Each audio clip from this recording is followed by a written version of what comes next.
जी part 2 start हो गया जी। कोई क्वेश्चन है तो पूछ सकते हैं। एक्सट्रैक्ट्स में कोई फर्क नहीं आना, क्योंकि एक्सट्रैक्ट्स में इनकम स्टेटमेंट में ये एक्सपेंस जाना है, ये लॉस ऑन डिस्पोजल जाना है, दो चीज़ें। और बैलेंस शीट के अंदर क्लोजिंग बैलेंस जाते हैं, एसेट का क्लोजिंग 250 माइनस अकोमोडेशन ये। तो एक्सचेंज से एसेट जाए या सिंपल डिस्पोजल से जाए, कोई फर्क एक्सट्रैक्ट्स पे तो नहीं पड़ता। तो थोड़ी सी काउंटिंग के अंदर फर्क है। ठीक है, बनाऊँ एक्सट्रैक्ट्स?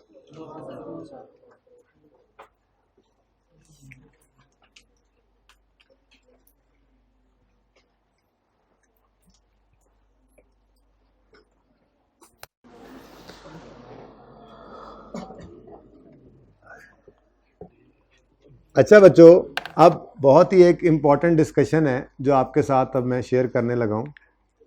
भाई वो बोर्ड मिटवा दीजिएगा ज़रा, एक मिनट उधर करें ना ज़रा।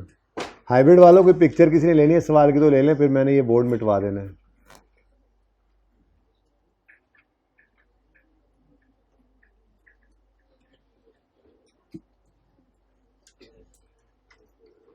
ओके जी बच्चों, पिक्चर हो गई थी हाइब्रिड वाले भाई, एक रह गए हो गई पिक्चर? एंड वाले एक भाई ने मोबाइल उठाया था, हो गई। अच्छा जी,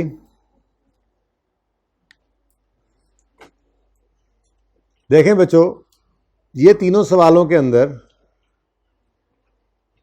हमें कॉस्ट गिवन थी न्यू की, फेयर वैल्यू भी कह सकते हैं। ठीक है, बहरहाल मैं ये कहूँगा कि उसको किसी तरह से इस कॉन्सेप्ट का कंफ्यूज नहीं करना, सिंपल रखो इसको कि कॉस्ट 90 गिवन थी। कभी जो सवाल के अंदर ये कॉस्ट गिवन ना हो, मिसिंग कर दे, तो हम कैसे निकालेंगे? इसके लिए 3 पॉसिबल सिनेरियोज हैं। सबसे पहला सिनेरियो आपके सामने है।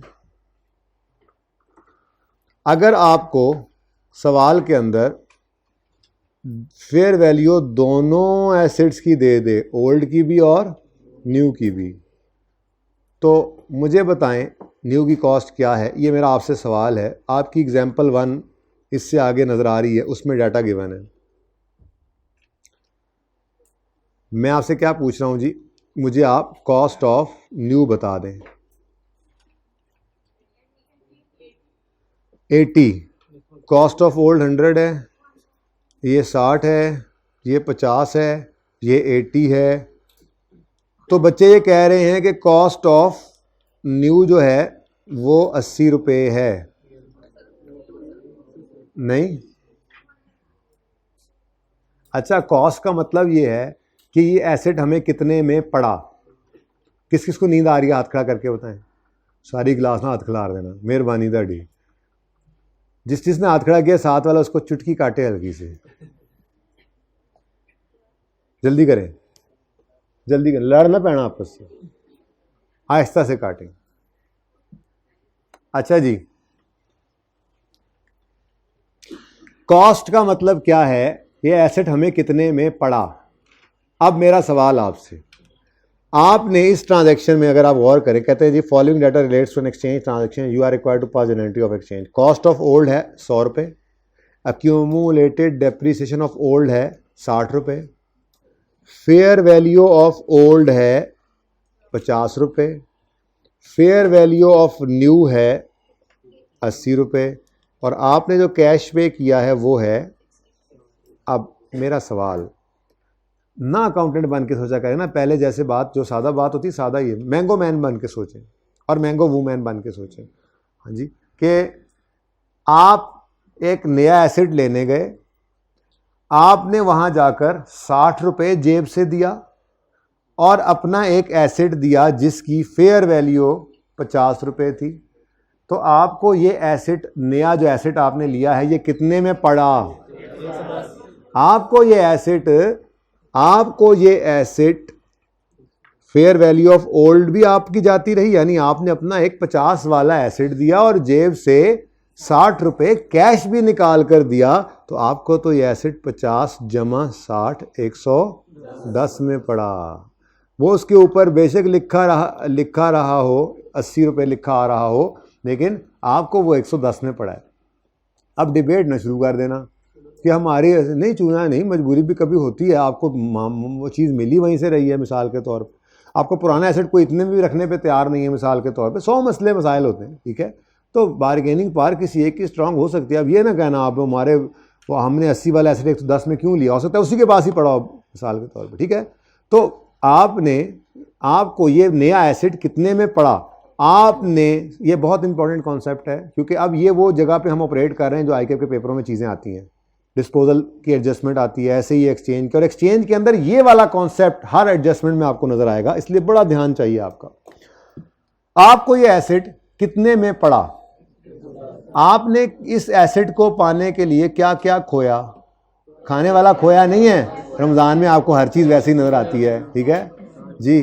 क्या खोया क्या पाया, ये पाया भी आपको खाने वाला सहरी वाला नज़र आ रहा है जी, ऐसे ना करें, ठीक है प्लीज़, मुझे भी भूख लगेगी ऐसी बातें करेंगे तो फेयर वैल्यू ऑफ, आपने अपनी जेब से 60 रुपये निकाल कर दिए, एक तो आपने ये खोया, दूसरा आपने अपना एक 50 रुपये वाला एसेट खोया, तो आपने टोटल क्या खोया 110, और ये आपने बदले में नया एसेट पाया। तो ये 80 रुपये की जो फेयर वैल्यू है, इसको आपने क्या कर देना है, इग्नोर। क्या करना है जी, इग्नोर, ठीक है जी, ये इग्नोर हो जाएगा। तो पहला केस क्या बना, अगर फेयर वैल्यू दोनों की, if fair value of both और fair value of only old asset is given. अगर सिर्फ ओल्ड की दे तब भी हमें तो वही चाहिए ना, तो बोलो, अगर सिर्फ ओल्ड की दे तब भी हमें तो वही चाहिए ना। तो मुझे बताओ कॉस्ट ऑफ न्यू कैसे निकलेगी, cost of new, fair value of old 50 rupees plus cash paid 60 rupees is equal to 110। यहां पे ना 90% बच्चे, आई के ये एडजस्टमेंट इसलिए 90% बच्चे जो है ना वो गलती करते हैं, वो सीधा 80 उठा लेते हैं, जबकि आपको नया एसेट जो है वो 80 का कॉस्ट नहीं किया, आपको नया एसेट जो है वो 110 रुपए का कॉस्ट किया। गॉट इट, चल अच्छा जी। अब ये तो हो गया जनाब केस 1, ठीक है। अब इस केस 1 की अगर मैं जर्नल एंट्री आपको करवाऊं, अच्छा जर्नल एंट्री में थोड़ा थोड़ा चेंज आना है तो वो मैं यहीं पे एक ही कर देता हूँ, फिर मिटाई जाऊंगा, ठीक है। आप अलग अलग नोट करिए जाएगा, ओके। इसका सोल्यूशन नहीं है ना, हाँ नहीं है, सुकून से समझना, जल्दी नहीं करनी, बहुत इंपॉर्टेंट कॉन्सेप्ट है, समझिए आराम से, फिर प्रैक्टिस बेशक टिका के स्पीड किया करें जी। सबसे पहले आप क्या करना चाहेंगे, मैंने कहा जर्नल एंट्री कर दो एक्सचेंज की, क्या करना चाहेंगे सबसे पहले हम जर्नल एंट्री लिखेंगे, सबसे पहले हम जी लिखें, accumulated depreciation debit, asset account, asset वो नाम तो नहीं दिया ना, एसेट ही है अभी तक, अभी नाम आने शुरू हो जाएंगे आजकल, बस बहुत हो गई, अब बचपन ख़त्म हो गया। एसेट अकाउंट को डेबिट करोगे न्यू की कॉस्ट से, कॉस्ट चाहिए होती है हमें, ठीक है। उसके बाद एसेट अकाउंट को क्रेडिट करेंगे ओल्ड की कॉस्ट से, और कैश जो पे किया वो क्रेडिट कर देंगे। अब जाने वाले एसेट की कॉस्ट कोई बता दे मुझे, मदर का रेड कोई बता दे, 100 रुपए जी। तो एसेट क्रेडिट हो गया 100 से, माई का लाल का है, क्या हो गया, लाल हीरे को कहते हैं, आप पता नहीं क्या समझते हैं कि मुंह लाल हुआ है चपेड़ा खा खा के, वो वाला लाल, ही वो नहीं है। एसेट अकाउंट क्रेडिट हो गया जाने वाले एसेट की कॉस्ट से, और इसकी एक्यूमुलेटेड डिडक्शन को भी गिवन है नहीं निकालना, क्योंकि ये सिखाना नहीं है, यहाँ एग्जांपल्स में सिखाया क्या जा रहा है नए की कॉस्ट कैसे निकालनी है, इसलिए यहाँ पे कोई नहीं उलझाएगा आपको वर्किंग में, ठीक है। तो 60 रुपए क्या है जी, एक्यूमुलेटेड डेप्रीसिएशन।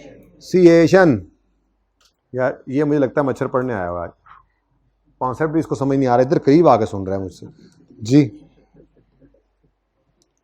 ओके जी, next step 3, we will record cash. Cash कितना है जी, 60 रुपए, 60 रुपए, 60 रुपए, 60 रुपए। आंदे जाओ ते पींदे जाओ, अब खाने जाओ नहीं, इस वक्त पींदे जाओ वाला मामला होता है जी। उसके बाद जनाब step 4, we will record additional, बल्कि इसकी तो अंग्रेजी हमने लिखी नहीं, हमने नहीं लिखनी, लिखी जो चीज नहीं है बस है, बीच में घुसा लिया ना उसको, ठीक है। अब भाई नए आने वाले एसेट की कॉस्ट को एसेट अकाउंट में हमने क्या करना है, डेबिट करना है। क्या चीज? नए आने वाले एसेट की कॉस्ट। हमें कितना कॉस्ट किया उसने, तो उसके लिए हमने एक छोटी सी वर्किंग की। हमने यहां पे आकर लिखा cost of new is equal to fair value of old plus cash paid. ऐसे ही किया था, बोलो। तो ये आ गया जनाब 110। तो ये यहां पे ब्रैकेट में मैंने छोटी सी वर्किंग की, पर्चे के लिए बता रहा हूं, ऐसे करेंगे, ठीक है। अगर एंट्रीज मांगे तो यहां पे आके हमने लिखा 110। अब बताओ जी, गेन है कि लॉस है?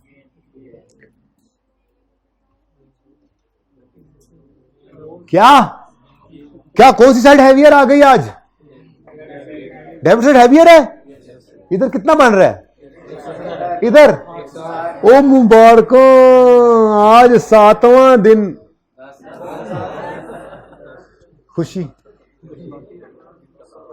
जिस दिन आप क्वालिफाई करेंगे आपको ऐसी खुशी होगी, आप 10 का 70 लिख रहे होंगे, हैं जी भाई साहब। पहली बार ऐसा हुआ, 6 दिन लगे, 7वां भी इसी इंतजार में गुजर रहा था। लगता था कि कभी भी गेन नहीं आएगा, डिस्पोजल में तो कभी गेन आएगा ही नहीं। आज गेन आ। पीएनएल क्या हो रहा है? क्रेडिट। पीएनएल क्रेडिट होता है इनकम्स के साथ, सेल्स के साथ। तो ये क्या है? Gain on disposal. बहुत मुबारक हो आपको। अच्छा, आगे चलें, इसको नोट कर लें, बल्कि इसकी पिक्चर ले लें, या इसको नोट, बल्कि नोट ही करते हैं साथ साथ, लेकिन जल्दी करें। एक बड़ा सवाल दिल कर रख रहा हूं। कल लगता है होमवर्क में वो चीज दे दी थी जो आज करवानी थी, डिस्पोजल की बुक वैल्यू गिवन दी कॉस्ट दी थी, है ना? Oh my God. चलो फिर वो होमवर्क वाले सवाल करा दूंगा, और जो नया पास पेपर कराना था वो नहीं करवाऊंगा। फिर टेस्ट में आप होंगे, टेस्ट होगा और बस। अच्छा नहीं नहीं नहीं, टेस्ट का सवाल जो है ना, जैसे नॉर्मल क्लास का सवाल, तो उससे भी ज़्यादा जोर लगा के किया जाता है, उसकी मार्किंग भी साथ की जाती है। इसलिए परेशान नहीं होना, आपने सिर्फ अपना 100% देना है मुझे टेस्ट के अंदर। पूरी मेहनत, जैसे आई कैप का पर्चे में बैठ के पर्चा देता है ना बच्चा, बस वैसे करके आप पेपर दो। बाकी इंशाल्लाह मेरे जिम्मे है, मैं एक एक चीज़ समझाऊंगा उसकी। लेकिन पहले मैं समझाऊं, ऐ सुन लो, आप ही सुन लें। पहले मैं समझाऊं, पहले मैं समझाऊं, इस तरह से, इस तरह से, इस तरह से, और वैसी ही ट्रांजैक्शन पर्चे के अंदर हो, तो फिर आपने क्या खे करना है? खे समझते हो? है? आप क्या मैंगो लेने के लिए पर्चा दे रहे हो? फिर ये समझते हो बात? मतलब बेटा, आप लोगों ने अपने इस दिमाग को इस्तेमाल करना सीखना है। मैं आपको बताऊं, 100 सवाल आपको करवा दूं, पर्चे में 151 है, तो उस 151 की तैयारी आपने ऐसे ही करनी है, थोड़ी बहुत जो आपको एक स्टेप में आगे लेकर चलूंगा, वो मेरे जिम्मे है बेटा। ये मैंने समझाना है ना, वो तो मैं मुसीबत अपने गले डाल रहा होता हूं कि आपको थोड़ा सा टफ चीज दे देता हूं, अगले दिन आके बच्चों ने वो मेरा असर करना होता है। कोई नहीं, 1-2 टेस्ट में उनको आदत हो जाती है। तो मैं तो नहीं बदलता, लेकिन आप लोगों को पास होना आ जाता है, तो बस मैं यही चाहता हूं, ठीक है ना? तो इसलिए टेस्ट जैसा भी होगा, इंशाल्लाह चीजें पढ़ी हुई होंगी, या आपने इंट्रो में बेसिक में, या इंट्रो के IS-16 में पढ़ी होंगी। अब इंट्रो में जो पढ़ा हुआ है वो अगर आ भी जाए तो वो क्या है, जैसे आप देख ही रहे हैं, उसमें तो मसला ही कोई नहीं, ठीक है। या आपने यहाँ पे पढ़ी होंगी मेरे पास एक्सचेंज, और मैंने तो पहले FAR 1 का पढ़ाया ही क्या है अभी, disposal, straight line, reducing balance का, और एक्सचेंज अभी स्ट्रेट लाइन वाली एडजस्टमेंट। रिड्यूसिंग बैलेंस आ जाए तो वर्किंग बस चेंज होगी। तो मैंने पढ़ाया ही कितना है अभी। तो फिर पहले वीक में टेस्ट अगर लेना है तो मेरे लिए मजबूरी है कि मैं उसमें थोड़ा बहुत तो इंट्रो अब ज़ाहिर है यूज़ करूँगा, और मैं क्या करूँ, ठीक है। बहरहाल मशवरा मैंने अब नहीं मांगा आप लोगों से, आप लोगों को मैं होमवर्क डिस्कस करूँगा। वो बहुत अच्छे सवाल हैं, 2 सवाल हैं, रिड्यूसिंग बैलेंस और स्ट्रेट लाइन। मेरे ख्याल में दोनों सही हो जाएगा, बेहतरीन हो जाएगा काम, वो ज़्यादा अच्छे हैं। पास पेपर में तो कोई एक केस होगा, ओके। अच्छा जी, ये डन है। अगला केस देखें, स्टेप 2, स्टेप 2 नहीं, सिनेरियो 2।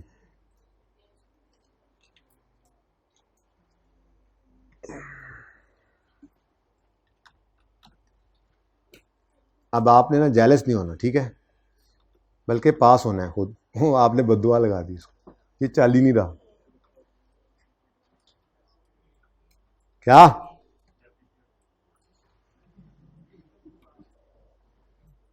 यार, पता है क्या है, मैं आपको क्या बताऊं कि क्या है। ये पता नहीं आप लोगों को, ये मतलब ऐसे बेचारे हैं, मुझे तो लगता है कि ये नहीं चल रहा। ओह माय गॉड, ये डेप्रिशिएट नहीं होता, ये अप्रिशिएट होता है। मैं सेशन के शुरू होने से भी पहले एक लैपटॉप नया लेके इसके साथ का, वो जनरेशन तो ये आ नहीं रही थी, उससे अगली लेनी पड़ी। मैंने कहा मुझे तो वही चाहिए, वो लेके मैंने रखा हुआ है, लेकिन अभी भी मैं उस पर नहीं जा रहा क्योंकि इसको छोड़ने का दिल ही नहीं करता। फिर सारी चीज़ें इसमें पड़ी हैं, दूसरी चीज़ें यहाँ से निकालेंगे, फिर कोई टाइम मिलेगा।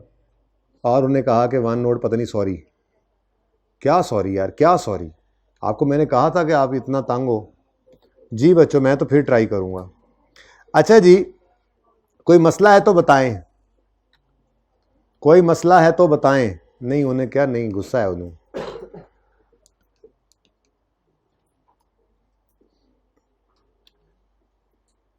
ओ मैं कामयाब हो गया, ओ मैं कामयाब हो गया।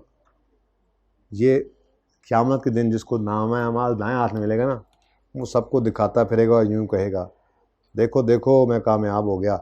मैं कहता था ना साहब ने, होए होए, असल कामयाबी तो वो है।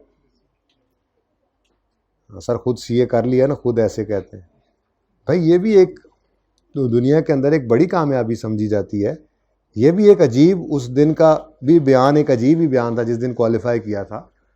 ऐसे लगता था कि हर चीज़ का कलर ही डिफरेंट हुआ हुआ है, ऐसे लगता था कि उड़ रहे हैं। एक मुश्किल एक अचीवमेंट है जब पूरी होती है। तो मैंने उस दिन ये ज़रूर सोचा था कि यार जब दुनिया के इम्तिहान के अंदर कामयाबी की इतनी खुशी हो रही है तो जहाँ हमेशा ही कामयाबी मिलेगी वहाँ फिर तो लेवल हो जाना है। क्या हो जाना है? हाँ जी, 1 हो गया, 2 पे आ जाए। इधर देखें जी, इधर देखें जी। इफ फेयर वैल्यू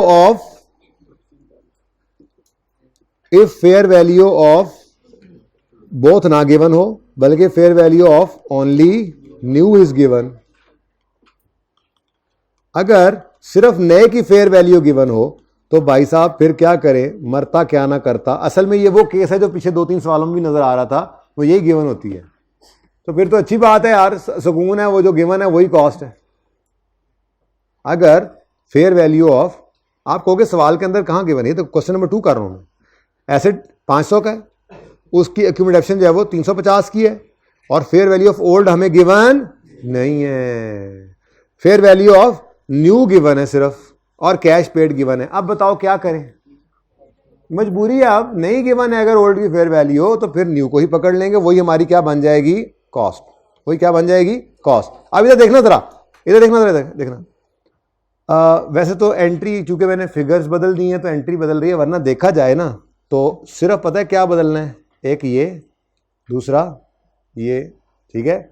लेकिन वो चूंकि मैंने सवाल बदल दिया तो अब बाकी फिगर्स को भी मैं हटा रहा हूं। अब 1 बाय 1 चलते हैं जी। स्टेप 1, इसको लिखने की जरूरत नहीं। स्टेप 1, एसेट अकाउंट में से जाने वाले एसेट की कॉस्ट को क्रेडिट कर दें। कितनी है, 500। समझ ना आए तो पूछ लेना है प्लीज, कॉन्सेप्ट इंपॉर्टेंट है। नेक्स्ट, एक्यूमुलेटेड डेप्शन इसकी कितनी है जी, 350।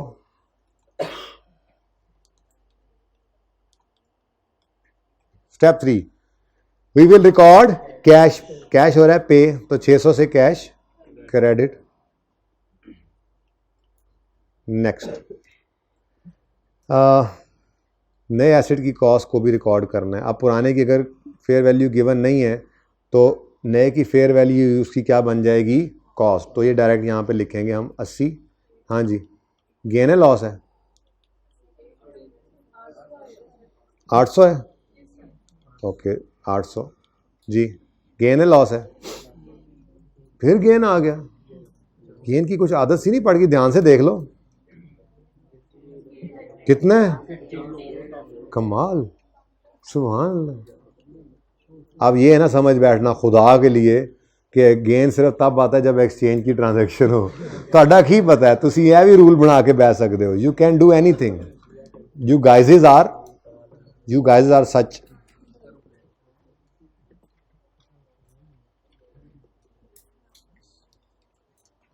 अच्छा जी, if fair value of both is not given, ये भी तो एक हो सकता है मामला, दोनों की ही फेयर वैल्यू गिवन नहीं है।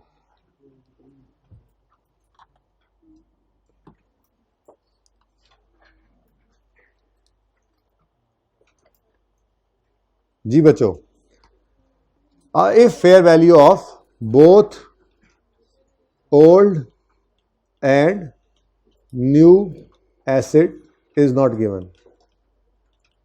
ले जी, अगर ऐसा मामला हो जाए तो अब क्या करेंगे? अब तो फंस गए। अब क्या करेंगे? ना ओल्ड की फेयर वैल्यू, ना न्यू की फेयर वैल्यू, अब कहां जाएं? अब मोड़ जोड़ के, हाँ, बोर्ड के नीचे आ जाएंगे तो कॉस्ट ऑफ न्यू होगी। एक चीज तो हमारे पास अभी भी अवेलेबल है, पुराने एसेट की बुक वैल्यू, वो तो हमारे पास पड़ा है ना भाई।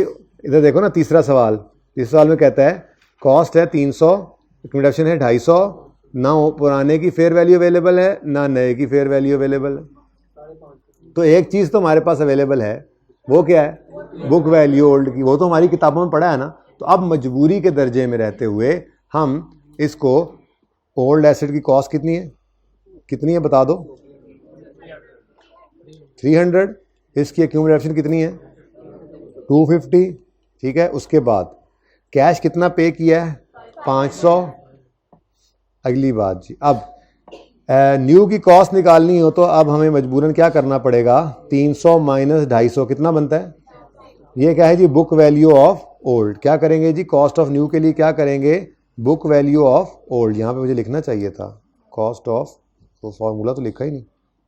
कॉस्ट ऑफ न्यू कैसे निकाली थी? पहले केस में हमने fair value of old plus cash paid, और अगर आपने कभी कैश पे नहीं किया, रिसीव किया है, तो यहीं पर क्या हो जाएगा? माइनस। ठीक है, उसके बाद यहाँ पर कॉस्ट ऑफ न्यू जब आई हो कैलकुलेशन, तो यहाँ पर कर ली थी ना। ठीक है, तो कॉस्ट ऑफ न्यू, अगर सिर्फ न्यू की फेयर वैल्यू गिवन हो तो कॉस्ट ऑफ न्यू क्या होती है? उसी की फेयर वैल्यू ऑफ न्यू ही हमारी क्या बन जाएगी? कॉस्ट। और अगर फेयर वैल्यू दोनों की गिवन नहीं है तो फिर कॉस्ट ऑफ न्यू निकालने के लिए आपकी मजबूरी है, आप बुक वैल्यू ऑफ ओल्ड लेंगे। अगर कैश पे किया तो प्लस कैश, और कभी जो कैश रिसीव हो जाए तो माइनस कैश, तो प्लस माइनस कैश। ठीक है, पेड नहीं ना लिखते, फिर कैश लिख देते हैं सिर्फ। ओके, पेड होगा तो प्लस, रिसीव किया होगा तो माइनस।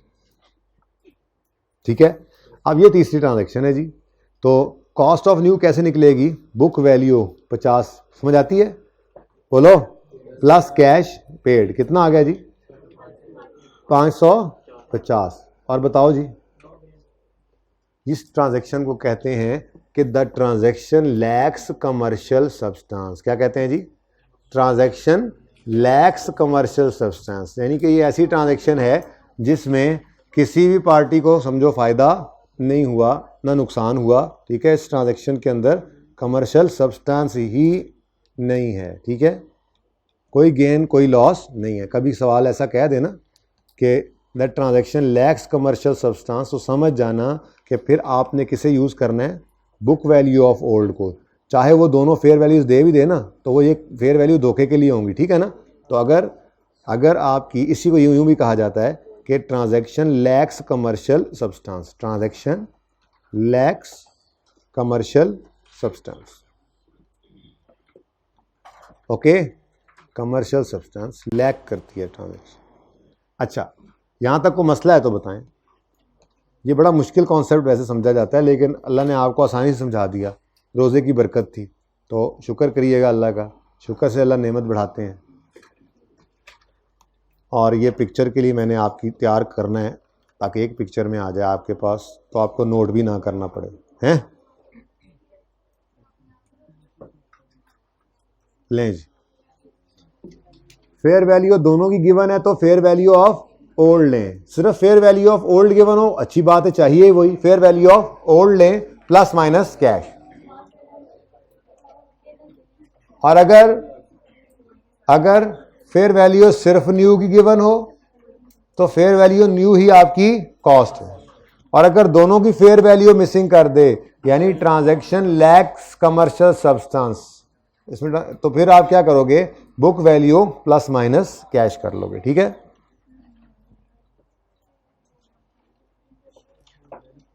अच्छा, कभी कभी एक काम और भी करता है, जरा देखिएगा। फेयर वैल्यू ऑफ बोथ दे देगा, फेयर वैल्यू ऑफ बोथ दे देगा, और साथ में एक लाइन लिखेगा कि fair value of new is more evident. इसका मतलब क्या है? इसका मतलब यह है कि आप जब बाजार में लेकर गए दोनों एसिड मतलब पुराने को, तो शायद कोई एक दो बंदों ने इसकी कीमत लगाई होगी, लेकिन कोई खास आपको कोई एविडेंस मिला नहीं फेयर वैल्यू का।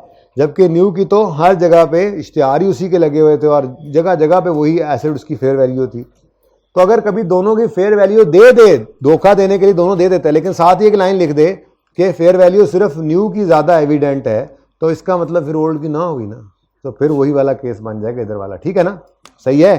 तो ये बेसिकली ये है 3 सिनेरियोज हैं, लेकिन इसको 5 तरह से याद रखना है। पर्चे में वो यूं भी कह सकता है, सबसे पहला नॉर्मल केस वो दोनों की फेयर वैल्यू दे दे, ठीक है, सिंपल केस।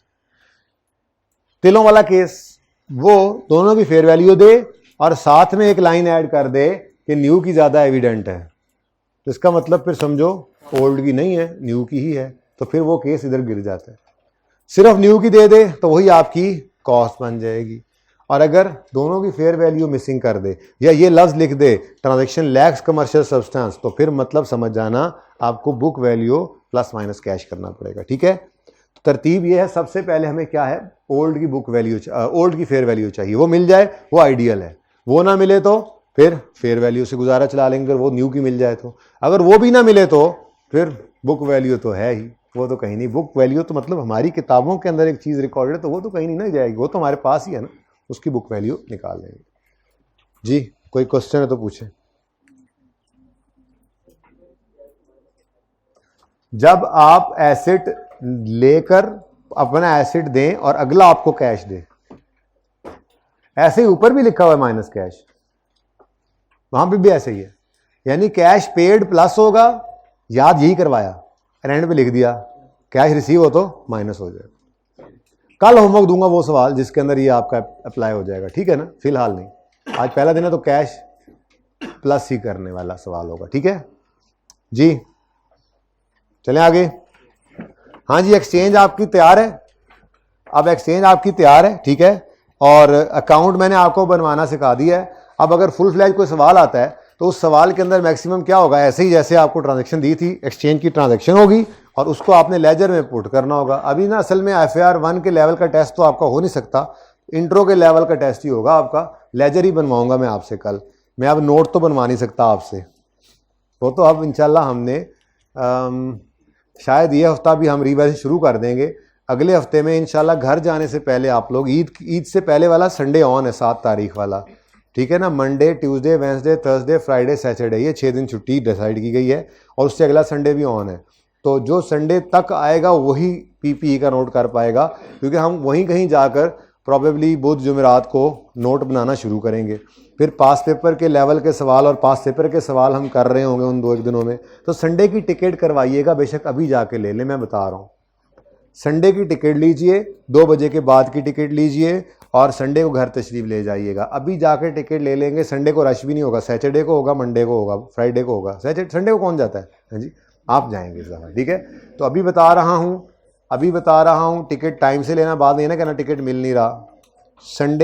संडे 7 तारीख का 2 बजे का टिकट लीजिएगा, उससे पहले का मत लीजिएगा। और जाते साथ वापसी का टिकट घर पे लेकर जाइएगा, वापसी के संडे का, ठीक है? अच्छा जी, तो होपफुली ईद से पहले हम नोट बना चुके होंगे और ईद के फ़ौरन बाद हम अगला नया टॉपिक शुरू करने की पोजीशन में होंगे, ठीक है?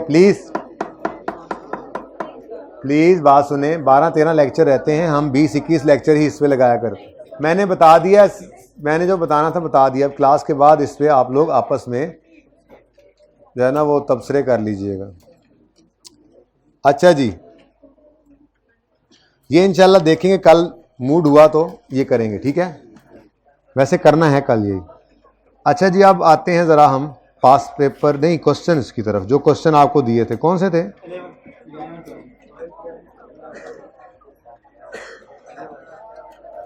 वेरी गुड, बहुत अच्छे सवाल मिल गए, प्लीज़ बहुत अच्छे सवाल मिल गए।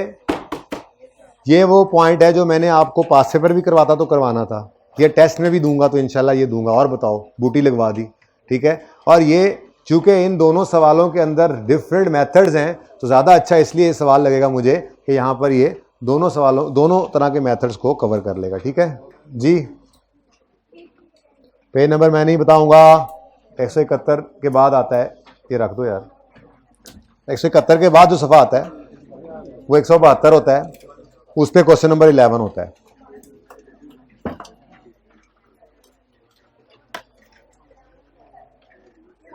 अच्छा, बल्कि ये सवाल यही कर लेते हैं, मैंने वैसे ही बोर्ड मिटवाया, ये यहां पर इसलिए कर लेते हैं कि कल को रेफर करने के लिए जरा मैं यहां से यूज कर लूंगा। ठीक है। Mister Saad has provided you with following information, cost given है, अक्यूमुलेटेड डेप्रिसिएशन गिवन है, एज ऑन, ये पुरानी बुक में जरा पेज आगे पीछे होंगे, माजरत उसको चेक कर लीजिएगा। पुरानी बुक में मैं ये जो अभी छोटे सवाल कर रहे हैं ना लेक्चर नोट्स वाले, ये मैं ना स्टार्ट में ले गया हूं प्रैक्टिस क्वेश्चन से पहले, इसलिए आप फिलहाल सवाल किताबों में ना ढूंढें। अगर कोई पुरानी किताब यूज़ कर रहा है तो उनके लिए लेक्चर नोट्स एंड पे होंगे और किताब के नोट्स ख़त्म होते ही प्रैक्टिस क्वेश्चन शुरू होंगे, ये वहाँ पे होगा। बाकी डिस्टरबेंस अगर हो रही हो तो 1-2 दिन में सेट ना हो तो फिर नई किताब ले लीजिएगा। अच्छा जी, कॉस्ट गिवन है और अक्यूमुलेटेड डेप्रीसिएशन गिवन है और रेट है 20% straight line. Following is the addition made for the year, एक ही एडिशन हुआ है 1 फरवरी को 70 का। ठीक है। During the year a plant purchase on 1 July having book value of 15,000 is sold on 31 March 12 for 15,800, prepare relevant accounts. अब इस डाटा से हमारे 3 रेलेवेंट अकाउंट्स वैसे बन सकते हैं, एसेट का अकाउंट, अक्यूमुलेटेड डेप्ट का अकाउंट, नहीं 4 बन सकते हैं, एक और भी बन सकता है, डेप्ट नहीं, कैश का नहीं बन सकता। कैश किसने बोला, किसने बोला कैश? मैं जवाब देना चाह रहा हूँ, कुछ कहता नहीं। कैश का लेजर तब बन सकता अगर ओपनिंग भी होता, क्लोजिंग भी होता, सारे साल के डेबिट्स भी होते, क्रेडिट्स भी होते। इसलिए कभी भी आपको जब रेलेवेंट अकाउंट्स कहे या एक्सट्रैक्ट्स वगैरह बनवाता है ना, तो हम कभी भी कैश का लेजर उसमें नहीं बना रहे होते। ठीक है ना, कैश का लेजर नहीं बना करता। कैश का लेजर ऐसा लेजर जिसमें सारा साल एंट्रीज होती हैं, बेताशा एंट्रीज होती हैं, तो या तो वो पूरा डाटा दे या फिर पूरा डाटा नहीं देगा तो हम कभी भी नहीं बनाएंगे। एक्सट्रैक्ट्स वगैरह जब भी मांगेगा आप देखोगे उसमें कैश नज़र नहीं आएगा आपको। ठीक है। तो एसेट अकाउंट, अक्यूमुलेटेड डेप्ट अकाउंट, डिस्पोजल अकाउंट और डेप्रिसिएशन एक्सपेंस अकाउंट, ये भी बन सकता है। लेकिन मैंने आपको कहा था डेप्रिसिएशन एक्सपेंस अकाउंट आपको बनाने की ज़रूरत नहीं है, क्योंकि वो अक्यूमुलेटेड डेप्रिसिएशन के अकाउंट में कवर हो जाता है। ठीक है। अच्छा भाई, कॉन्सेप्ट ना एक ही पढ़ना होता है, मैंने इसीलिए एक्सचेंज भी आज नहीं करवाया। ठीक है। अब वो चेंज इन एस्टीमेट भी आज नहीं करवाया, सिर्फ एक्सचेंज ऑफ एसेट्स करवाया। ठीक है ना। अब ये एडजस्टमेंट नॉर्मली आती है सवालों के अंदर, इसलिए इंपॉर्टेंट एडजस्टमेंट थी, ये सवाल में आएंगे आपकी एक्सचेंज भी।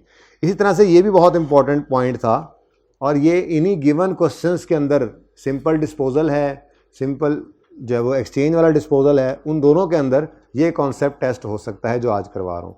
मुझसे गलती हो गई ज़रा, मैं ये कल दे बैठा, लेकिन एक लिहाज से अच्छा हो गया, इसको ब्लेसिंग इन डिस्गाइज कहूँगा। जान के ही मैंने किया, मैं इधर चौधरी बनूंगा वहाँ देखा मैंने पहले इसलिए दिया, मुझे नहीं जहन में नज़र नहीं पड़ी उस वक्त। ठीक है, गलती से हो गया, लेकिन अब मैं फील कर रहा हूँ कि ज़्यादा अच्छा हो गया। आप एक बार इससे खप के आए हुए हैं, अब मैं आपको पॉइंट की 2-3 बातें बताऊंगा तो आपके दिमाग में वो बैठ जाएगी इंशाल्लाह कि इसके साथ कैसा सलूक किया करना है। ठीक है। तो 3 अकाउंट्स हमने बनाने हैं जी, एसेट का अकाउंट, अक्यूमुलेटेड डेप्रीसिएशन का अकाउंट और डिस्पोजल का अकाउंट।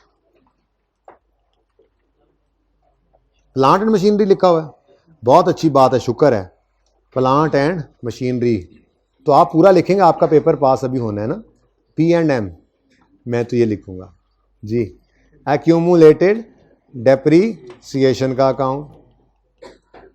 अब जैसे ही ये अकाउंट हमें नजर आया हम फौरन समझ गए एसेट अकाउंट किस पे बन रहा है, कॉस्ट पे। ठीक है जी। उसके बाद डेप्रिसिएशन एक्सपेंस भी इंशाल्लाह निकालेंगे हम यहाँ पर, जरा प्लानिंग कर लेना जी। चल, और कौन सा अकाउंट जी मैंने कहा बना लेंगे हम, डिस्पोजल का अकाउंट भी हम बना लेते हैं।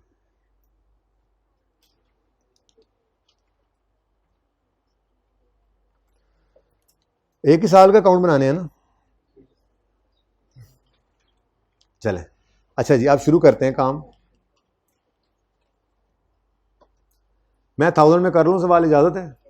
और मैं ऊपर लिखूं भी ना तब भी इजाजत है? आप लिख लेंगे ना? ओके। ओपनिंग है 600 और 200, यकम जनवरी 12 पर, ऐसा ही है। तो यकम जनवरी 12 पर ब्रॉड डाउन आ गया 600 एसिड का, और यकम जनवरी 12 पर ब्रॉड डाउन आ गया 200। ठीक है, नेक्स्ट एडिशन हुआ है जी प्लांट एंड मशीनरी का, यही सवाल है ना। 1 2 12 को 70,000 का, ऐसे ही है। तो 1 2 12 प्लांट मशीनरी डेबिट कितने से, plant machinery debit cash credit. अब ऐसे डेबिट क्यों बोले, अब तो अकाउंट का नाम वही बोलेंगे। ठीक है, स्टेप 3 अपना एडजस्टमेंट नंबर 3, एडजस्टमेंट तो खैर नहीं है नंबर वैसे। During the year a plant purchased on 1/7/9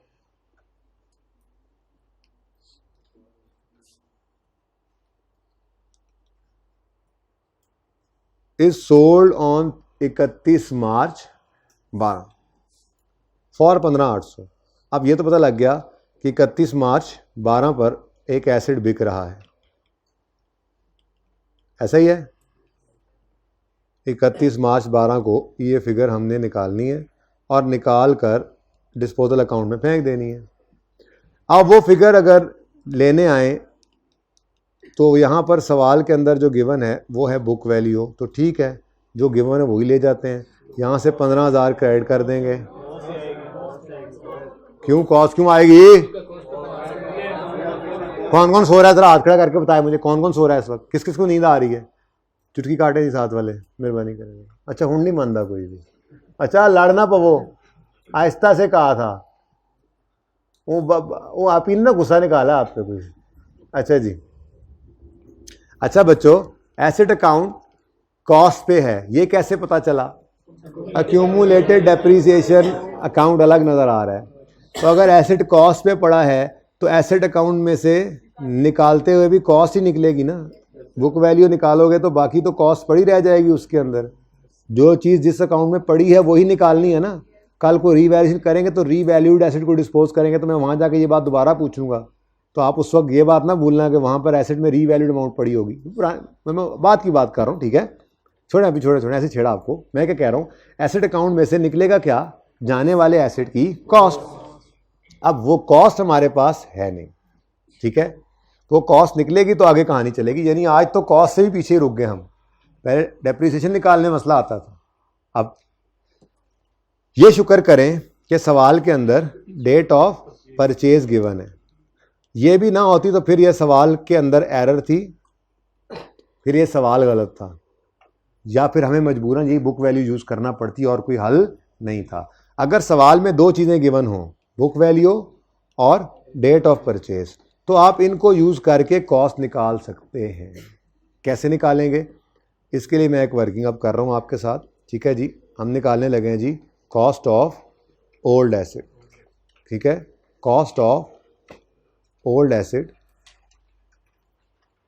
बल्कि यूँ लिख देता हूँ मैं, आपके लिए नोट्स बन जाएंगे। If cost of old asset to be disposed, old asset to be disposed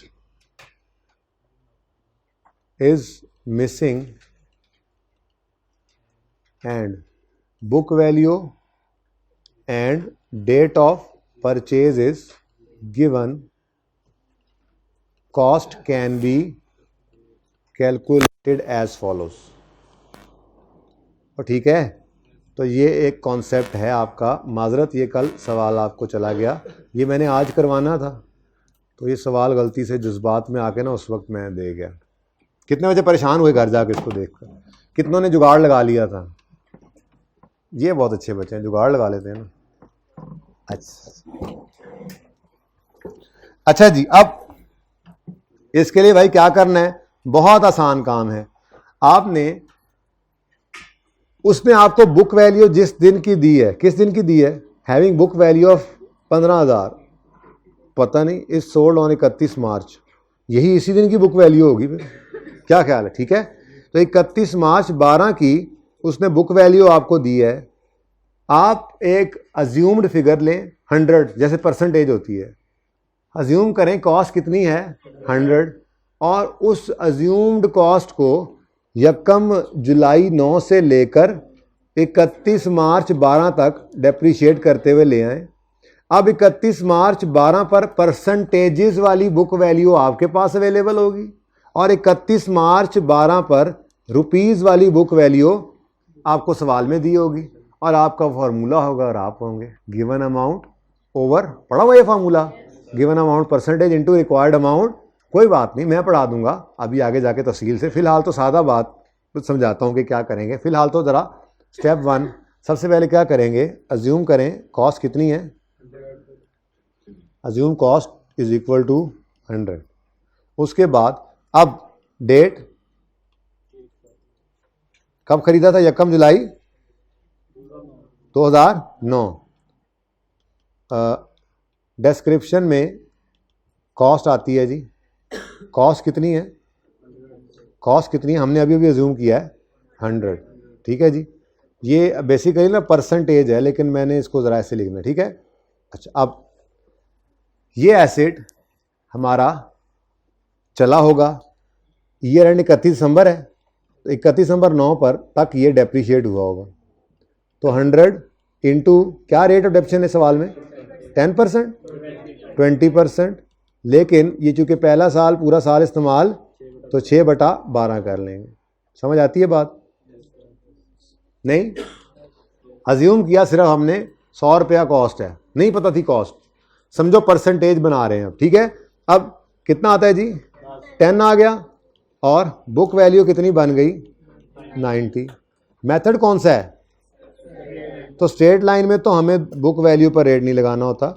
तो 31 दिसंबर, तो मैं इस फॉर्मेट में क्यों कर रहा हूँ, वो इसलिए कर रहा हूँ कि दूसरा सवाल भी साथ ही तैयार हो जाए जी। 31 दिसंबर 2010 पर डेप्रीसिएशन के लिए दिल तो करता है फॉर्मूला लिखूँ ही ना, आपके लिए लिख रहा हूँ, पर्चे में मत लिखना जी। हाँ जी, इसीलिए तो कह रहा हूँ कि दोबारा फॉर्मूला लिखने की ज़रूरत नहीं है। कॉस्ट नहीं हर साल रेट के लिए आगे अवेलेबल होना है। चलो आप कहो जी 6/12 तो नहीं ना है, इस दफ़ा लिख लें, फिर अगली बार ना लिखना, पर्चे में वक्त बचाना है, ठीक है जी। 10 ही आएगा, सॉरी 20 ही आएगा हर साल अब जी। नेक्स्ट, वैसे भी क्लास का एंड नेड़े तो मेरा भी एंड नेड़े जी। 70 बुक वैल्यू आ गई, साल हमारा 11 वाला है, 12 वाला है, 12 वाला है, तो ये 11 भी डेप्रीशिएट करो फिर। 31 दिसंबर 11 डेप्रीसिएशन 100 इंटू, कोई लिखने की ज़रूरत थी दोबारा, कोई ज़रूरत नहीं थी, लेकिन चलो अब तो क्या कर सकते हैं, 50 आ गया। ये 50 जनाब 31 दिसंबर 11 की बुक वैल्यू है, जिसको हम यकम जनवरी 12 की बुक वैल्यू भी कहा करते थे, ठीक है। अब किस दिन एसिड बिका है, 31 मार्च 12 पर, तो 31 मार्च 12 तक लेके आओ। 31 मार्च 12 डेप्रीसिएशन निकालनी है तो वही 100, 20% इंटू 3/12 जी, 5 आ गया और बुक वैल्यू 45। अब मेरे बच्चों, एक बुक वैल्यू वो है जो सवाल वाले ने 31 मार्च 12 की दी है और एक बुक वैल्यू वो है जो हमने परसेंटेजेस में निकाल ली है। अब उसने हमें रुपीस के अंदर जो बुक वैल्यू दी है वो आप इसके सामने अगर रख लें, कितनी है, तो आप यूं कह सकते हैं कि 15,000 45% पे पड़ा है, इसको 100% पे ले जाना है, तो करेंगे 15,000 को 45 से डिवाइड और 100 से कर देंगे मल्टीप्लाई, तो यही करना, ठीक है। कॉस्ट मिसिंग थी ना, कॉस्ट, तो कॉस्ट निकालनी है तो इसको यूज करके अब निकालो परसेंटेजेस को। कैसे करोगे आप कहोगे जी 15,000 जो है 15,000 ये है बुक वैल्यू 31 मार्च 12 की, जिसके अगेंस्ट परसेंटेज देखें तो क्या है 40, यानी आप 15,000 पे आप पहुंचे हैं, 45% पे पहुंच गए हैं आप। तो अगर आप वापस 100 पे जाना चाहें तो क्या करेंगे, आप इसको डिवाइड करेंगे 45 से और मल्टीप्लाई कर देंगे 100 से। इसको कहा जाता है, अंग्रेजी में उस्तादों ने आपको कहा होगा, गिवन अमाउंट को डिवाइड कर देते हैं गिवन अमाउंट की परसेंटेज और मल्टीप्लाई कर देते हैं रिक्वायर्ड। मॉरल इसकी मैंने रिवीजन करवानी है फॉर्मूला की, आपको याद करवाऊंगा मार्कअप मार्जिन में, खास तौर पे किसी वक्त करवा दूंगा हो सकता है, लेकिन फिलहाल तो आज गुजारा करें। समझ आती है क्या कॉस्ट निकलती है? 30 नहीं 1000 में कर रहे हैं सवाल हम, तो 33.33 बस 2 काफी है। अब कोई नहीं मुझे इसकी जरूरत सारे की, ये कॉस्ट भी आ गई और इन दोनों के ही डिफरेंस से अक्यूमुलेटेड डेप्रिसिएशन भी आ जाएगी, तो मैं क्यों सारी वर्किंग करूं? क्या ख्याल है? ठीक है, सही है। चलो तो निकाल के रख लो अक्यूमुलेटेड डेप्रिसिएशन, लेकिन रुपीज वाली निकालना भाई, परसेंटेज वाली नहीं निकालनी। इधर देखो 33 पॉइंट, ये 15 है, फिर 1000 में चल रहा है तो सारे ही 1000, इसको यहाँ पे पूरा लिख लेते हैं, वहाँ पे 1000 कर लेंगे, ठीक है ना। जरा ये 15 और परसेंटेज मिक्स ना हो, 15,000 और ये 33,333, ठीक है जी। ऐसी फिगर आ जाए तो परेशानी ना पर्चे में, सही किया हमने, कॉन्फिडेंट रहे। ओके, ये मैंने फुल फिगर लिखी है रुपीज वाली, 1000 में आगे जाके कर लेंगे इसको, ठीक है, सही है। बोलो तो 33.333 कॉस्ट है माइनस 15,000 बुक वैल्यू है इज इक्वल टू 18,000। ये क्या आ गया जी? ये आपकी अक्यूमुलेटेड।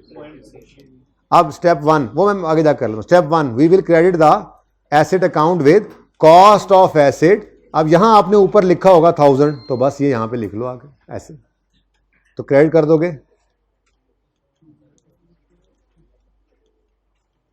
ठीक है। स्टेप 2 डेबिट करेंगे अक्यूमुलेशन अकाउंट को 18.33 से। अच्छा, इसके साथ भी आज तो वर्किंग लिखना पड़ा आपको पहली बार जी।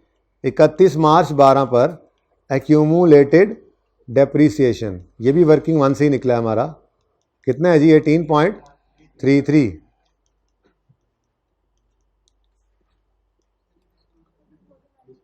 हाँ डिस्पोजल आएगा, मैंने क्या लिखा हुआ है?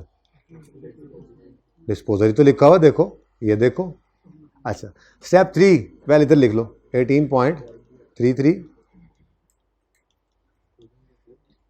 और जाहिर है आप सुबह 7 बजे की मशीन चल रही हो ना, मनोरंजन भी रास्ते में ना हुआ हो, फ्यूल लो हो जाता है जी। Step 3 we will record cash. Asset बिका है तो कैश आया है, कितना आया है? 15,800। एसिड आया है तो कैश आया है, तो कैश डेबिट डिस्पोजल 15,800 नहीं जी, कैश 31 मार्च 12। वो तो आंसर बता दो। गेन है? नो डोंट टेल मी, ना करें। कितना यार, एकदम से आने ही नहीं लग गए गेन, अब तो रोज, अब तो आदत हो गई है गेन की, है रमजान की बरकतें हैं। 31 मार्च 31 दिसंबर हैं, 31 मार्च, बस समझ लग गई आपको कि उस्ताद के इस वक्त ना बैटरी बिल्कुल लो है। बस मैं ये 1-2 मिनट में फारिग करता हूँ, नमाज का भी टाइम हो रहा है ना। वो जिनको कहा था कि मैं जल्दी छोड़ूंगा, उनको पता लग गया होगा कि ये रोज़ क्या ही सकता हूँ, मैं कर नहीं पाता ये मैं। अच्छा जी, उसके बाद डेप्शन एक्सपेंस रह गया ऑन ओपनिंग एक्सक्लूडिंग डिस्पोजल्स। जी बच्चों, ओपनिंग कॉस्ट है 600 माइनस, हाँ 33.3 यहां पे भी चाहिए था। अच्छा इनटू आंसर। खामोश रहेंगे वरना टाइम ना एक्सटेंड होता जाता है बेटा, प्लीज खामोश रहें। ये जी, उसके बाद ऑन एडिशंस है, एडिशन कितना एडिशन? इनटू किस दिन आया है? मैंने पूछा किस दिन आया, कहते हैं 11/12। चलो 12.83 बस काफी है। ऑन डिस्पोजल बच्चों इधर देखो, कॉस्ट आ गई है, चुप करके लिखो 33.33 इंटू 20% इंटू 3/12 1 ग्रैंड टोटल करो 127.83 127.83 से depreciation expense debit, accumulated depreciation credit. हाँ जी, क्लोजिंग तो निकाल ही लोगे मेरे ख्याल से अब। अच्छा अब सुनो मेरी बात, बस ठीक है कर लेना, मेरी बात सुनो। अब अगर मेथड रिड्यूसिंग बैलेंस होगा तो क्या फर्क पड़ेगा? कोई फर्क नहीं पड़ेगा वर्किंग में, वर्किंग के अंदर सिर्फ फर्क पड़ेगा, ये देखो यहाँ पर 100 का ही एसेट अज्यूम करूँगा मैं, लेकिन अगले साल मिसाल के तौर पे अगर यही हो तो फिर 90 पे रेट लगेगा, फिर 70 पे लगेगा, फिर 50 पे। समझ आ रही है बात की? यानी बुक वैल्यू पर रेट लगेगा और अज्यूम्ड बुक वैल्यू आपकी 100 वाली उसी तरह से निकलेगी, और उसी को सामने इक्वेट करके कॉस्ट निकालोगे। बाकी सब कुछ तो आपको आता ही है, कर लोगे ना इंशाल्लाह। अब टेस्ट में अगर रिड्यूसिंग बैलेंस वाला ये कॉन्सेप्ट आ जाए तो परेशान नहीं होना, ठीक है? इस सवाल को कर लो, इसका सोल्यूशन तो मौजूद ही है जी। क्वेश्चन तो भाईजान आपने क्लासें नहीं ना ली पिछली? नहीं, सारी नहीं ली, या फिर सारी जाग के नहीं ली? ये बात 3 दफ़ा हुई है क्लास में। भाई मार्च में निकाल के रख लेंगे ना, अब क्या करें? जिस दिन प्रॉफिट एंड लॉस बनेगा उस दिन वो गेन लॉस रिकॉर्ड कर देंगे। और फिर मैंने कहा था प्रैक्टिकली तो हम निकाल ही ईयर एंड पे बैठ कर रहे होते हैं, लेकिन डेट तो यही डाल सकते हैं ना, डिस्पोजल की डेट तो यही है ना, ट्रांजैक्शन की डेट तो यही है, ठीक है? जब जर्नल आप बनाया करते थे बचपन में, तो उस जर्नल के अंदर क्या आप सारी एंट्रीज के साथ 31 दिसंबर लिख लेते थे? जिस डेट की ट्रांजैक्शन होती थी वही डेट आती थी, ठीक है? अच्छा जी, अब होमवर्क के अंदर आपको मैं क्या दूं? अच्छा सुनो ना, होमवर्क के अंदर भी तो कोई होमवर्क भी तो होगा, तो टेस्ट की तैयारी होगी ना। जो आपको सवाल करवाए हैं, सुनो, उनमें से अच्छे 3-4 सवाल कर लेने आपने, और एक पास पेपर आपने करना है, 2 करने हैं बल्कि। चुप कर जाओ, मैं मारना खा लेना मेरे को। और टेस्ट किस चीज का है? अकाउंटिंग का ही है ना? पता नहीं कौन लोग हो तुसी, अकाउंटिंग की तैयारी करनी है। ये जी पास पेपर 9 अकमल ब्रदर्स होमवर्क में है, यही कॉन्सेप्ट है, पेज नंबर 220। बहुत ही अच्छा सवाल, ये मैंने आज करवाना था, अब ये मैं कल करवाऊंगा, आप करके आएंगे। तो पेज 220, जो बोल रहे हैं चुप कर जाएं।